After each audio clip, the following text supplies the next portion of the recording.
So for me, the more enjoyable part of this will be the skill development, and you've got to link the skill development to what you're working on.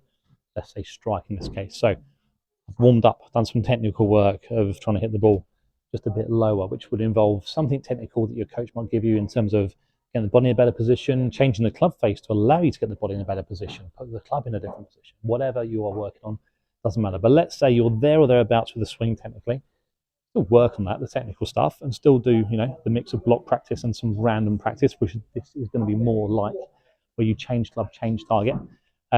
But once you've done that, you need to sort of measure how you're performing through some sort of test or challenge. So it's a measured skill practice. So the skill here is going to be how low can I hit the ball?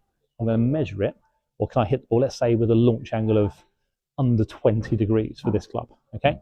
If I launch it under 20, you might record it on a spreadsheet. You might have an app that does it. You might use your launch monitor. Doesn't matter how you do it, whatever works for you. I'm trying to launch it under 20, 22, let's say, degrees, and I've got to carry it the amount you choose. Let's say it's going to be a 155 carry with this club here. So that's what I'm looking for at the moment. You can give yourself a left and right parameter, but we're looking at strike and carry. And carry might change, depends on left or right and what I do with the club face, but let's look for carry. So I have a sort of first swing here. So it wasn't the best strike, so that'd be, let's call it a fail in that case, because I didn't quite launch it or carry it 155. And the launch angle was 19. So I got that right. Under 20 was what I was going for. Didn't quite have the strike on that occasion. So I wouldn't do more than like 3 to 5 shots of this because we can't really concentrate for much longer than that. Let's try one more.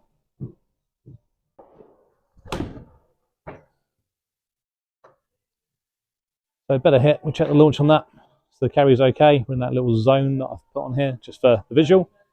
And the launch was 23. So for me to get the club face open, didn't quite hit that low enough, so it probably came up a bit short because of the height I launched it at. But that's one of a million measurable skill tests, and there's a lot more.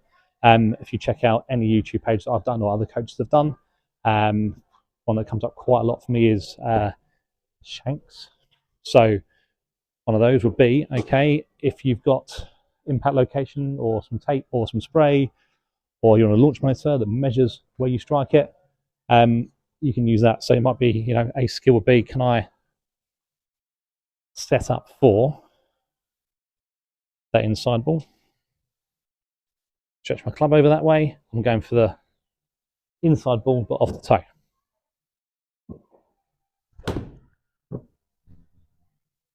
So obviously that ball's still there, fairly middle-ish, nowhere near the hill. But there's loads of different skill things you can have a go at. Point is, especially we're sort of middle of the season when I'm filming this now, this time of the year, depending on your level of golf, not only should you be doing this at every single session, more so than the technical stuff, I would say for most people at this time of year. It might change in the winter, you might go a bit more technical, but you should start to relate for the lower handicappers that are playing some bigger events, or if you know the course you're playing on, let's say there's a lot of long par threes, a lot of long approach shots, you might spend most of your time working on something with a long iron rather than a short club here. So everything's got to be specific from the warm-up to the technical part. That should link. Your skill-based stuff should link to what you're doing technically. So if you're working on strike, good indication is how far do you hit the ball? Where on the club face do you hit it? And what's the attack angle? Where's your low point? You got some data, or even if you're on the grass, you can see where the divot is, that type of thing. Lots of ways of doing it. You don't need something flash like this set up here. But if you want any more information on some skill work for you, leave some comments. I can post you in the right direction, or just film a new video. So it's the warm-up, some technical work, some skill development, and we've got to take it to the course.